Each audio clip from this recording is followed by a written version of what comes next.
Hello, I'm Julie Arnold from Queensland University of Technology in Brisbane. I've been working with a team here on an Australian Research Council project called Improving Outcomes Through Accessible Assessment and Inclusive Practice.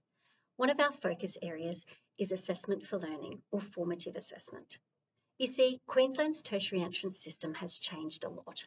We were once dominated almost entirely by school-based assessment. Students' tertiary entrance scores were calculated with the help of a scaling exam, but that didn't affect individual student results directly. In 2019, a significant system change meant students were, for the first time in 50 years, sitting external examinations. There's still school-based assessment, but it's more tightly controlled, more high stakes. Teachers have responded by doing what teachers do, their very best to prepare students. My role is to support them to make the most of assessment for learning. In this context, I'm interested in how students experience their teachers' practices. My scoping review paper is the first step. I've written it to gather what's already known about what happens for students when teachers do assessment for learning. That is, when they provide clear learning intentions and share criteria for success, when they use strategic questioning and other activities to gather evidence of student progress, when they provide feedback, and when they facilitate peer and self-assessment. Despite the field being student-centred by design, student experience isn't clearly defined in research studies. To remedy this, I've used pragmatism, an old-school theory for a relatively new concept.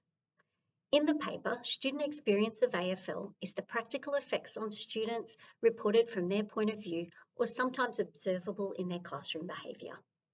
I describe 6 dimensions of experience: recognition, emotion, evaluation, agency, action, and connectedness.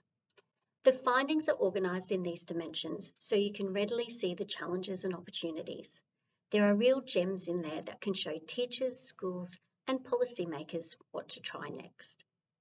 A really positive message is that student experience is responsive to changes in teacher practices, especially when students understand the processes they're expected to engage in.